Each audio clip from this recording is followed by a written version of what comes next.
Pledge of Allegiance, please. 1, 2, 3, pledge. I pledge allegiance to the flag of the United States of America and to the republic for which it stands, one nation, under God, indivisible, with liberty and justice for all. Okay, Ms. McGill, could we have roll call, please?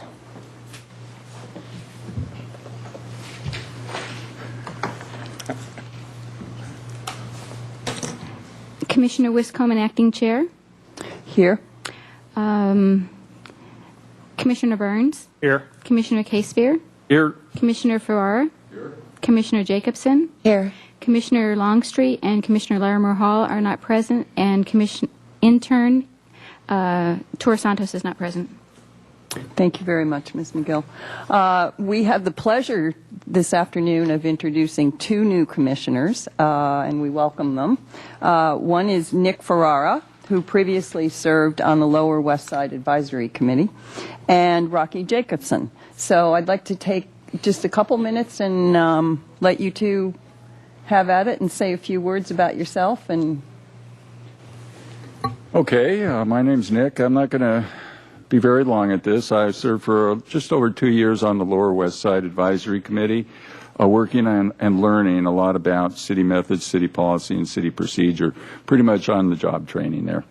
And I'm looking forward to this. I'm looking forward to being able to humbly serve the citizens and folks of Santa Barbara and my city council. And I'm definitely looking forward to this appointment. thank you and welcome. Ms. Jacobson? Rocky Jacobson. I've been in our community now for 9 years, and I have 4 children and a grandchild, and we just really love this community, and I am also looking forward to serving in any way that I can. Thank you. Thank you very much, Ms. Jacobson. Okay, Ms. Rapp, are there changes to the agenda? Yes, Chair Wiscombe and Commissioners, I would recommend that the Commission take the item Commission and Staff Communications prior to continuing on with the rest of the agenda. We have a special presentation to make. We'd like to do it at that time. Okay, so you'd like to do it now? Yes. Is that correct? Okay. Okay, and I have asked Sarah Hanna, our Recreation Manager, to introduce this item. Good afternoon. The department would like to take this opportunity to acknowledge an employee for outstanding service. And to begin with, I want to give just a little bit of background. The Recreation Division takes great pride in providing very thorough staff and safety training for our hourly employees. It includes first aid and CPR, of course, and then for other employees it also includes perhaps EMT training or beach lifeguard and pool lifeguard training. So it's very extensive. It takes quite a bit of time, but we're very committed to providing a very thorough training program for our staff. We strive to make sure our staff have the right tools so that they can effectively perform their jobs. And in this situation, I'm delighted to say that this training has paid off. I'd like to introduce Sierra Leidy. If you could come up.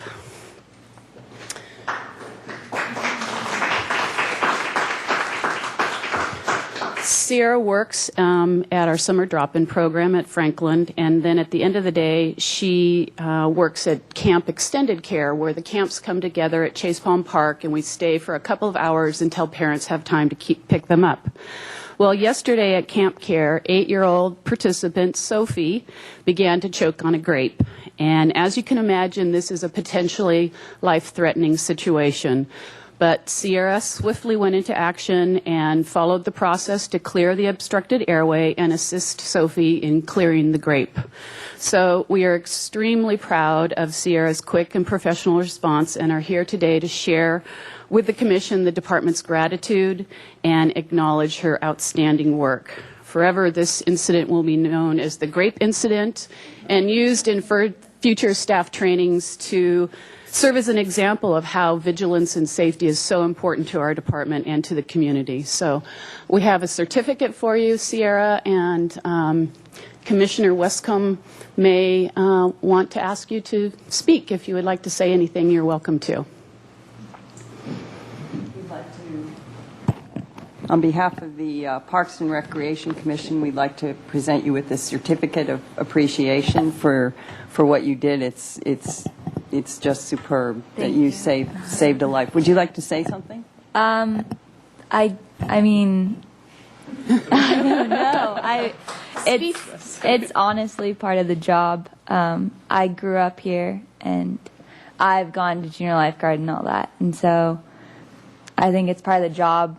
We've been told day in and day out how safety and like how we are responsible for these kids. So it's really part of the job. So I thank you. But yeah.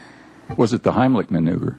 Yes. And I was actually told by my coworkers that we're not really supposed to do that anymore.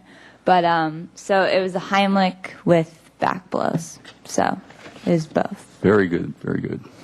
And I understand from Sophie's father, who is also here in the audience today, that Sophie was a little sore but very relieved, as were her parents. So everyone is very appreciative of your cool head and fast reaction. And we thank you very much. Thank you for the training. Thank you so much. It's deserve an applause. And I'd just like to say thanks to the staff, too, for the fine work that you're doing in terms of training people to do things like this and save lives. It's wonderful. Okay. Do we have any other commission and staff communications, Ms. Rapp? No, Chair Wiscombe. Okay. Written communications. There are none. Okay.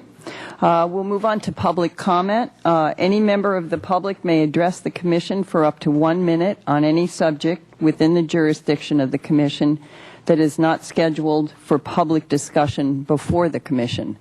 Do we have anyone for public comment? Okay, not seeing anyone, we will close the public comment and move on to Commissioner Committee assignment reports. Who would like to start there?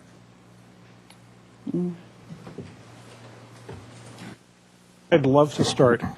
Mr. Burns. Actually, there's not a whole lot going on, it seems, in the summer. The Park Foundation is still trying to raise money for the Park and Rec Department, but nothing awe-inspiring is going on. The other thing going on, which is a little interesting, is with the if I can get this right, Multi-Jurisdictional Front Country Trails Task Force. If anyone is hiking Jesucita Trail, the area just above the Cater treatment plant, there's been a little change in the trail. And I'm not sure if it was done legally or correctly or what, but I'm hoping that at the Front Country Trails Task Force in September, that'll get worked out. That's my report. Thank you, Mr. Burns. Mr. Case? Well, that's last Thursday night, I was happy to attend the concert in the park with the Hapa music. And my wife and I, along with Commissioner Burns and his wife and about 20 other families in Santa Barbara, hosted a group of students from Salamanca, Mexico, who were here in Santa Barbara doing a concert tour. And we brought them to the concert, and they got into the hula and the music, and it was just a great, great time. And it kind of reminded me of why I'm in Santa Barbara. You know, just very friendly, very cool, very just sweet time for one and all. It was great to see the different generations attending that event, from babies and young families to seniors to regular folks, just having a good time. So it made my heart go pitter-patter, because these kids from Mexico had never seen anything quite like this, and they were thrilled too. So thank you. Thank you, Mr. Casebeer. I we'll tell our new commissioners that at the regular August meeting, I think we'll do new assignments for committees. So when we have the full commission back in action here.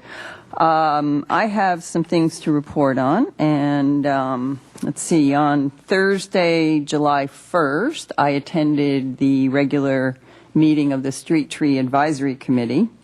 And at that meeting, Mr. Downey did a summary of efforts of public education, outreach, and training, especially to contractors that are ongoing, and efforts by the city to develop the inventory of street trees, which is accomplished through a grant by CAL FIRE. And he also summarized efforts to evaluate the website to provide information and recommendations that will go to City Council. He also provided copies of the new street tree and setback tree applications, which now have the new fees into them, which went into effect on July 1st. The committee at that meeting commented that they would like to see more public education, particularly with regard to parkways, where there seemed to be some education needed. The other items that were reviewed are the items that are on your agenda tonight. On Thursday, July 15th, there was a special meeting of the Street Tree Advisory Committee, and that was to continue the evaluations of the street trees on Upper State, and unfortunately I was unable to attend that meeting. Yesterday actually, subcommittee meeting of the Golf Advisory Committee, and this subcommittee got together to explore ways to increase home club participation at the golf club. And when the information and ideas are gathered from the various home clubs and reported back, they will go and give that information to the Golf Advisory Committee for their recommendations. And last but not least, on Saturday, July 10th, I had the extreme pleasure of attending the dedication of the Henry Bergman Court at East Beach, and Chair Longstreet was there also. The event was extremely well attended, a lot of fun, and it was a great tribute to Henry Bergman. And just as by way of summary for our new commissioners, the Friends of East Beach Association raised the money to install this court, and they worked very hard with Ms. Rapp and the Parks and Rec staff to see it become a reality. And it's their goal, Friends of East Beach Association goal, is to ensure that East Beach continues to serve the community as a premier beach volleyball facility, and they're continuing to raise money to upgrade the remaining courts at East Beach. And if anyone is interested in more information, I encourage you to go to their website, which is www.foeba.org for more information. And that pretty much is a summary for my committee reports. So now we will move on to Youth Council report. We can waive that tonight. So we're on to consent calendar. In your packet are a summary of council actions for information. Does anyone have any comments on those? Or okay, not hearing any comments. Next item is approval of minutes. Anyone have any amendments or changes to the minutes? I move that we waive the reading of the minutes and approve. Chair Wiscombe, I wonder if we don't have a quorum for that. Yes. Yeah, I don't think that's we what can I'm take thinking. action. I was thinking that as we Yes, went on. yes. Yeah. Okay. So we will postpone action on the minutes of the meeting of June 23rd, 2010 to the regular August meeting. Okay. No, that's, I thought of it as the motion was being made. Okay. Now we're going to move on to the Street Tree Advisory Committee items. And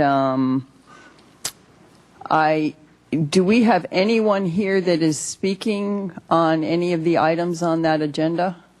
Okay, so we don't have to review the speaker slips. Okay, Mr. Downey. Chair Wiscombe and Commissioners, welcome new Commissioners. I'm Tim Downey. I'm the City Arborist. For those who I haven't met, I'm looking forward to working with you. The first item on the agenda is 712 Grove Lane. The applicant is concerned about the number of leaves that fall from this tree and the disease that it has. This tree has a bacterial disease that causes dieback from the tips. The disease takes many years before it gets to the point where the tree is far enough along that it warrants removal. The Street Tree Advisory Committee determined the tree was reasonably healthy, and the Street Tree Advisory Committee staff recommend that this tree removal be denied. Thank you. Mr.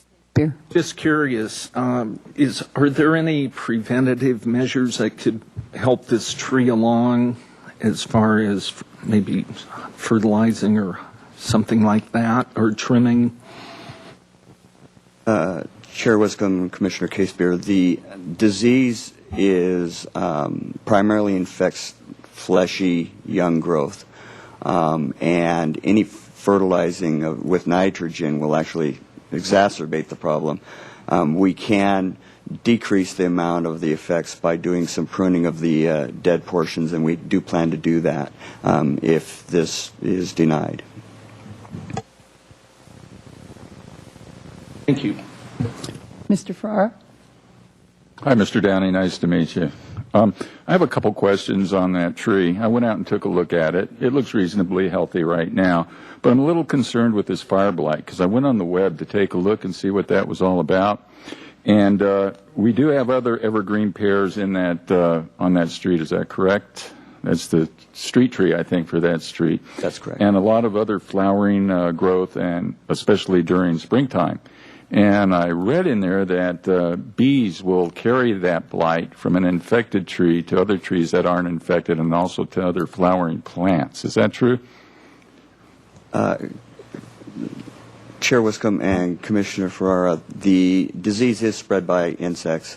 The disease is so prevalent in the city that we really can't completely get rid of it.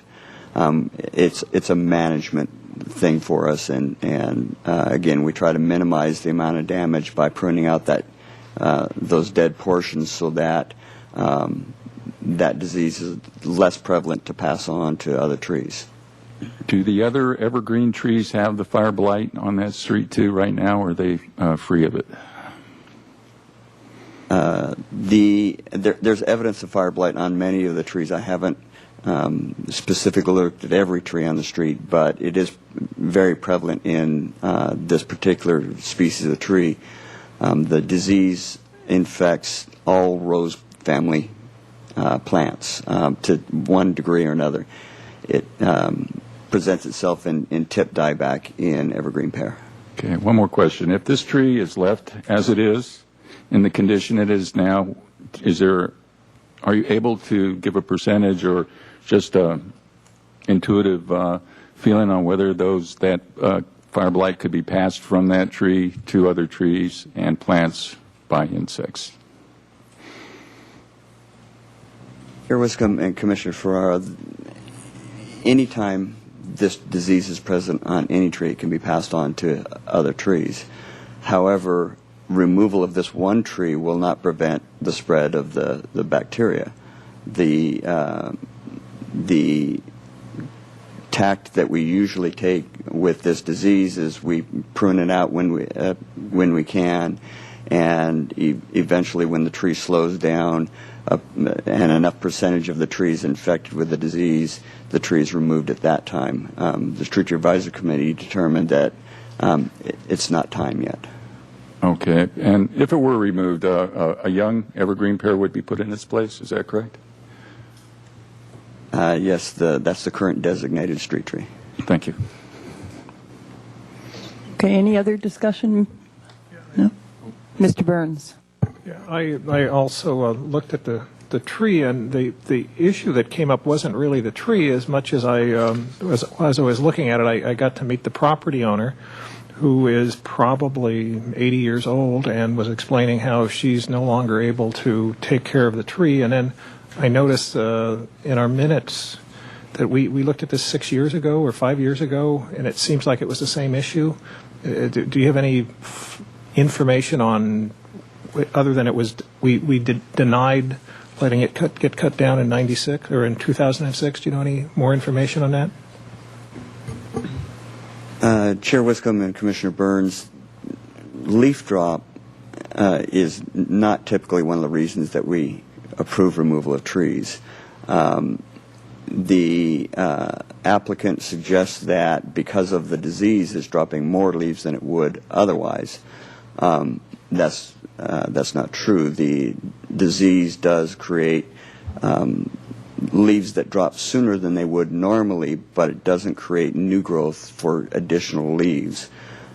If we were to approve removals for leaf drop, we wouldn't have very many trees in the city. It's just not one of the reasons that is significant enough to approve removals. I'd like to make a motion to agree with the Street Tree Advisory Committee and staff and deny request of 712 Grove Lane. Is there a second? Second. All in favor? Aye. Aye. Opposed? Okay. Okay, thank you. Now we move on to the next item, which is 820 Vale Street. Mr. Downing. Mayor Wiscombe and Commissioners, 820 Vale Street is a request to remove the pine tree you see with the arrow pointing to it. Some of the concerns that were raised were for fire danger. I consulted with the wildland fire specialist, and she stated that although she wouldn't order the removal of this tree, she would concur with the removal of this tree for fire reasons. The committee determined that there are a number of other trees very close to where this one is, and the removal of this tree would not significantly impact the canopy cover in the area.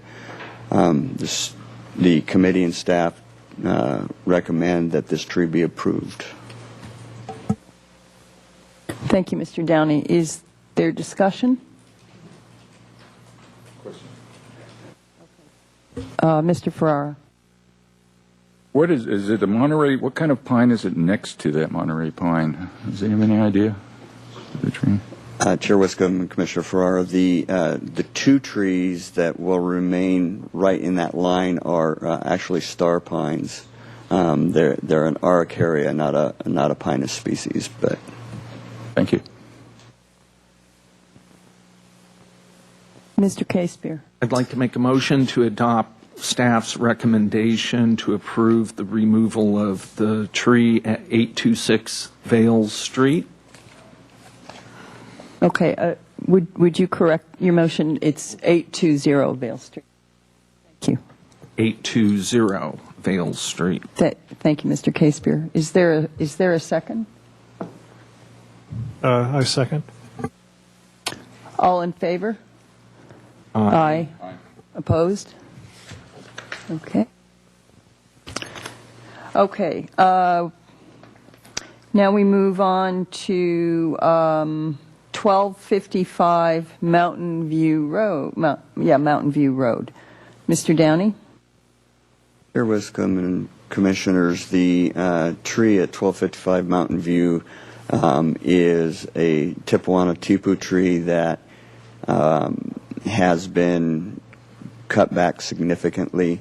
The concern was the degree of surface rooting on the tree and causing damage. Due to the condition of the tree, the Street Advisory Committee determined it would be appropriate to remove this tree on the condition that other trees be planted in the area. Staff would be happy to work with the applicant to determine locations within their yard and street trees that can replace this tree. So the committee recommends approval on the condition other trees are planted in the area. Thank you, Mr. Downey. Discussion? Mr. Ferrara. Please bear with me, Mr. Downey. I'm trying to learn about trees, too, at the same time here. I did go by and take a look at that tree, too. It looks like a beautiful tree. It looks like it could be a little large for where it's at, but it's impossible to tell from the surface what the roots are doing and if they're messing up some pipes or plumbing or anything else like that. What does it mean when you say tree roots are out of control? Chair Wiscombe and Commissioner Ferrara, that the applicant suggested that the roots were out of control. That was their reasons for wanting to remove it. The Street Tree Advisory Committee determined that the tree is about a third the size it eventually will get.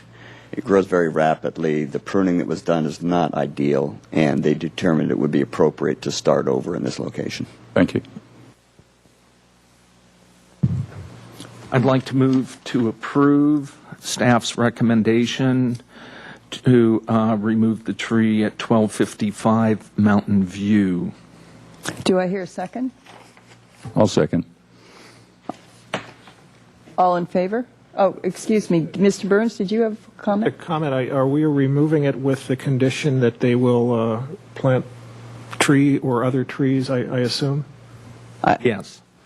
I believe that okay, staff has already said that they will work with the applicant. Would you like to amend your motion to include that for staff to work with the Yes, applicant? please. Okay. So would you restate your motion, please? I'd like to move that we concur with staff's recommendation to remove the tree at 1255 Mountain View, and that the property owner will cooperate with staff in selecting appropriate replacement tree.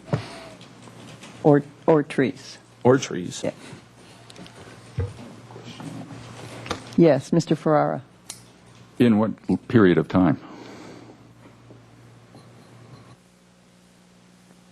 Mr. Downey? Chair Wiscombe and Commissioner Ferrara, the staff is prepared to move forward with talking with them within the next three weeks about the street trees and the potential for replacing trees within their property. Since if the motion carries, there will be a condition that they work with us anyways, and there will not be a permit issued until they've agreed to plant other trees. Thank you. Okay, we have a motion on the floor. Do we have an amended motion on the floor from Mr. Casebeer? Do we have a second for that motion? I'll second the amended. Okay. All in favor? Aye. Aye. Opposed? Okay.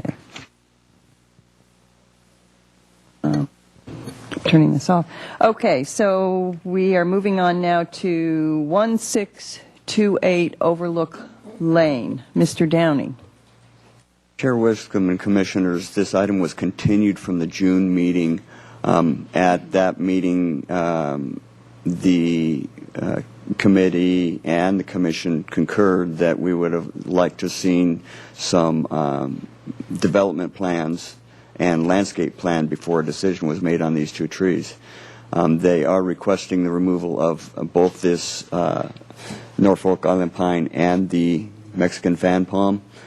The Mexican fan palm will actually be against the eaves of the proposed garage that they're going to be required to install if their project gets approved. This project is in conceptual at this point. They've got preliminary approval. So the palm tree will be directly against the building if that plan moves forward. The ARC area has been cut back away from the utility lines and continues to threaten those lines because it is above those lines. The utility company will continue to prune this tree to protect the lines. However, the Street Advisory Committee determined that given the size of this tree on this small lot and the lopsided appearance of the tree due to the wires, they recommend that these trees be approved on the condition that they receive approval for their proposed changes with the Single Family Design Board. Thank you, Mr. Downey. Okay, I'll open it up for discussion. Anyone have questions or comments? More of just a comment. At the last meeting, we had two speakers. One was very adamant that we had, and I'm going to guess, red-tailed hawks in one of the trees, and was very eminent, if I could say that it would be not good to cut down the tree. And then I believe another person, maybe a neighbor, was explaining how the pine cones always seem to walk, as she was walking by, would end up landing near her dog. So we have neighbors on either side that are some pro and some against this. This is more for the newer commissioners. I went and looked at it, and I'm going to concur with staff's recommendation. We did have at the Street Tree Advisory Committee, Mr. Downey, you probably have the numbers, but there were quite a few residents in support of the application. Were there not? Chair Wiscombe and Commissioners, there were 4 families represented at the Street Tree Advisory Committee meeting, all of which were in support of the removal of the tree. Regarding the hawk's nest, I apologize I didn't cover that earlier. At our second trip out there, I looked very carefully, and I did not observe any nesting in the tree. We certainly could condition the removal on waiting until after the Bird Act is in effect. That act is in effect from February to September. So that if you choose to do that, we could require that the removal not be accomplished during the protected times for the Bird Act. Mr. Ferrara? Yeah, I went and took a look too, and I would say, yeah, it's pretty tore up, that tree, and probably a good idea to bring it down. As far as the hawks go, somebody said it was a red tail. I would take a look and see if it might be a red shoulder, because red shoulder's more prevalent in that area than red tails, and see if they're nesting at the same time and such. If they're red-tailed hawks, they'll go to another nesting site. If they're red shoulders, they might be a little more hesitant to go to another nesting site if they're a nesting pair up there. Thank you, Mr. Ferrara. Any other comments or questions? Okay.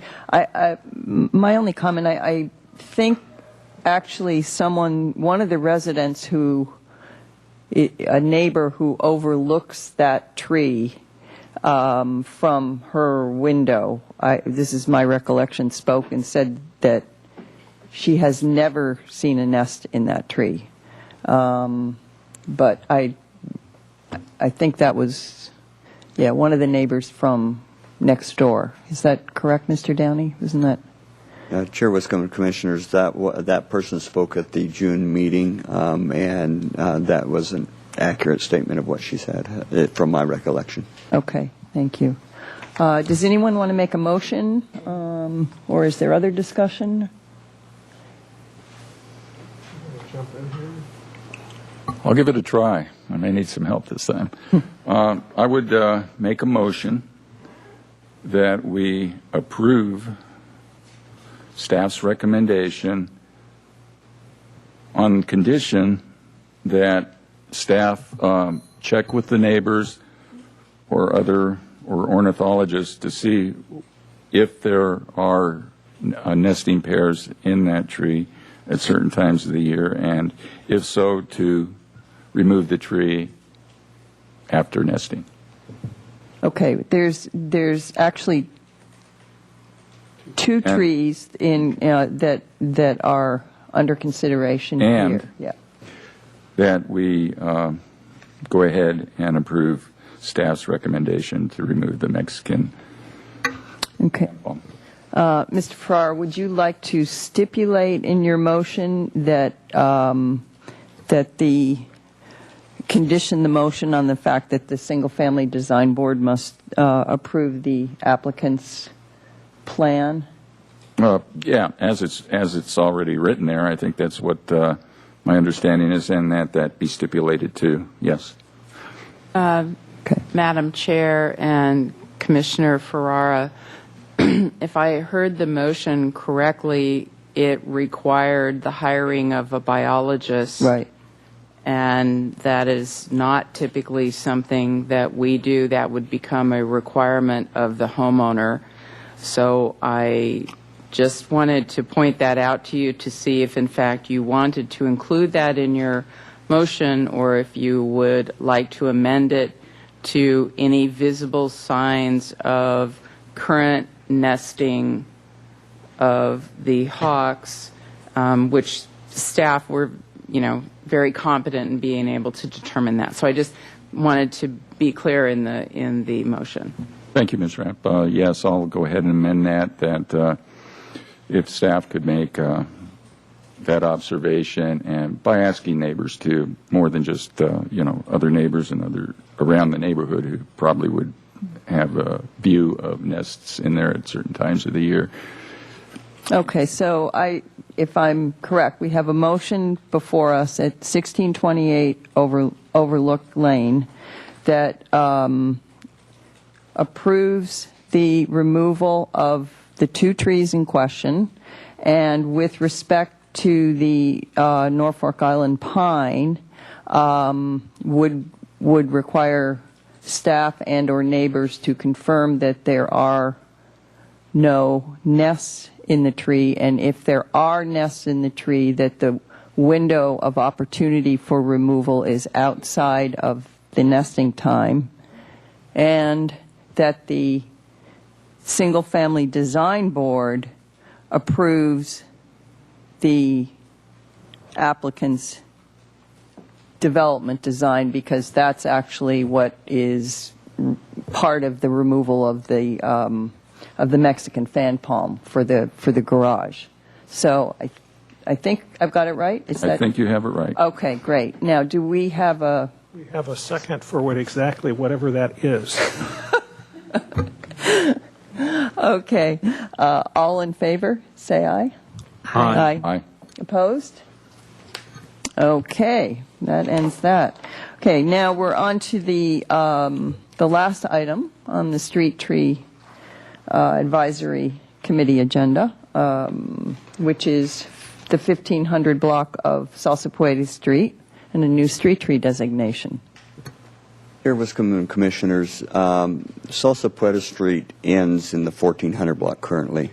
As part of the housing project that Cottage Hospital is putting in at the St. Francis facility, they're going to be dedicating new street in that section. Since this is a new street, there are no designated street trees.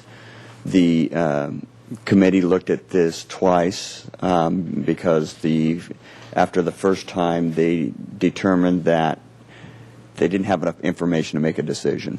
They needed to know how big the parkways would be, and they needed to know how far the buildings would be set back from the street trees. It was determined that the parkway will be a 2.5-foot planting space, which is rather small, and the building setback was not an issue. They determined that they would like to designate Arcanto Phoenix Cunninghamiana King Palm as the designated street tree for this section. Okay, thank you, Mr. Downey. Is there discussion on this item? Mr. Burns. Yeah, just one question. What is expected life of that tree, and what's the expected maximum width at the base? Chair Wiscombe and Commissioner Burns, we have king palms in town that are at least 60 years old. And the trunks on king palms are smaller than many other varieties and are more conducive to that space. Being individual biological beings, everybody grows different, and so do trees. So I would anticipate that likely the largest the trunk would become is to fill that parkway. Thank you, Mr. Downey. Mr. Casebeer, did you have a? Mr. Downey, I think this is an excellent selection. I love this kind of a tree, and in the limited space afforded, it's an ideal selection. I will support the motion. Yeah. Oh, would you like to okay. make it? It would be my honor to take care of designating the 1500 block of South Cepuedes. Now I have to put on my glasses for this. Arcanto, Phoenix, Cunningham, and any the king palm. Yeah. Okay. And as staff has directed. Okay. Do we have a second to that motion? I'll second that. Okay. Thank you very much, Ms. Jacobson. All in favor? Aye. Aye. And Ms. McGill, I'll abstain from this since this is my neighborhood. Okay.